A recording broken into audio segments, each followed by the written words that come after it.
我都估唔到自己會有分享整容歷史嘅一日。最近因為合作拍新劇《夫妻的博弈》而備受關注嘅兩位小花尤嘉欣同埋郭柏妍，竟然雙雙陷入咗整容進化嘅網絡風波。有網民直指佢哋突然變靚咗好多，包包面離奇消失，質疑係後天加工。面對網民長文追擊，26歲嘅尤嘉欣日前就大方拍片反擊。雖然影片標題好震撼咁寫住8年整容史，但係入面佢並冇承認整容，反而公開中學時候嘅清純相，力證清白。佢仲喺片入面即場油面，瘋狂捏鼻，笑稱自己個鼻出世嘅時候就已經整好咗，澄清自己純粹係靠8年嚟嘅運動努力減走咗 baby fat， 成功變瘦。而同劇嘅郭柏妍亦被流出12年前戴住黑框眼鏡齊陰嘅中學清純照。雖然有網民直言認唔出，但大批網民呢亦都力撐兩位小花絕對係女大18變嘅純天然美女。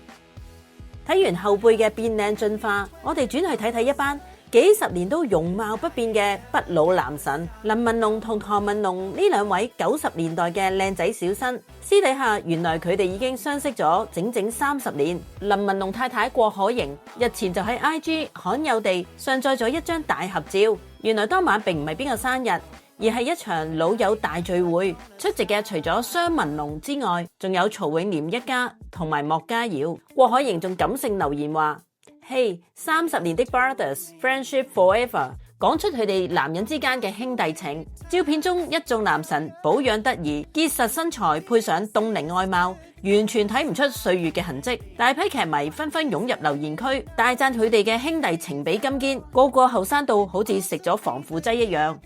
講到凍齡同埋溫馨，今日8月19日。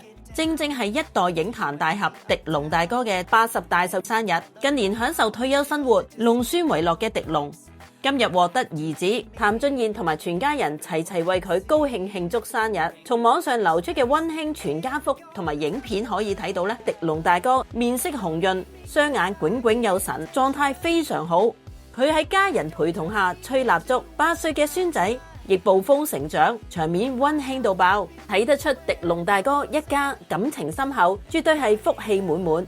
除咗狄龍大哥之外，最近演藝圈真係充滿家庭溫馨。歌手古巨基剛剛度過咗54歲嘅生日，佢就喺社交平台首次曝光咗一張一家4口嘅全家福。基仔同58歲高齡追生第2胎嘅太太陳允晴抱住大仔同埋今年元旦先至出世嘅細仔溫馨合照。